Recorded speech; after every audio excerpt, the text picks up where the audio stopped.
One thing that I try to convey as a father to my kids is about the value of food. Today, our food system is quite inefficient.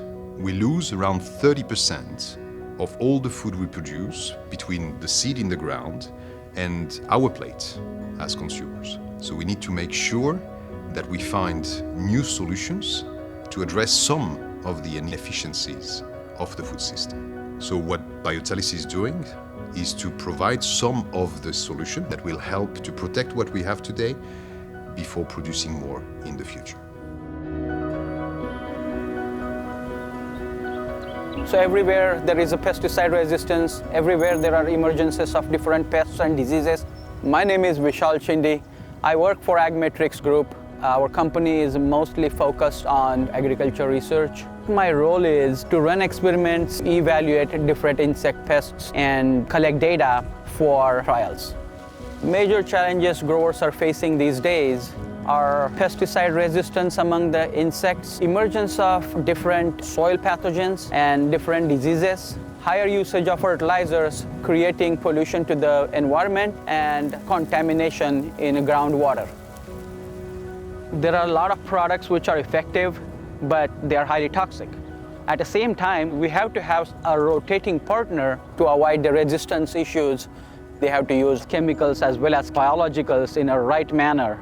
It has to be a combination of integrated pest management. In the field, the growers are fighting continuously against insects, diseases, weeds.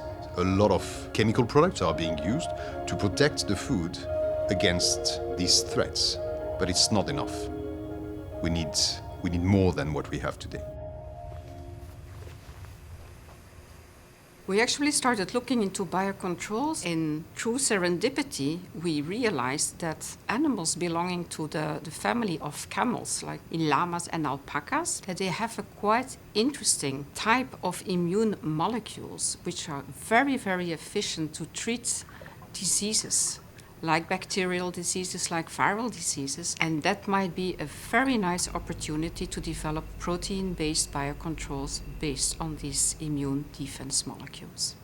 So we look for their capacity to kill pathogens, which are infective for plants. We produce them at high amounts to be able to use them in the field to spray them on crops or on vegetables or on fruits. This science is so innovative because these are molecules that will be very specifically reacting to the pathogens. So not to beneficial organisms like, for example, the honeybees or the bumblebees. And once these biocontrols falls onto the soil next to the plants, they will be readily degraded into the small building blocks they are constituted of, and these are amino acids. Basically, the science behind our technology is important to be able to control the food waste. Consumers' requirements are nicer size, better luster. They always look for dark green lettuce, dark red strawberries with a shine on it, with a good amount of size.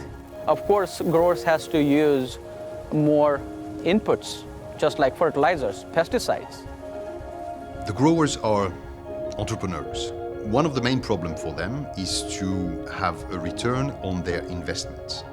They depend on what we, consumers, dictate. Do we want less chemical products to be used? Do we want a sustainable agriculture that will be respectful of the soils, of the biodiversity? Farmers, growers have to take that into account, because at the end of the day, the value that they will get from their produce is going to be the one that is dictated by us consumers.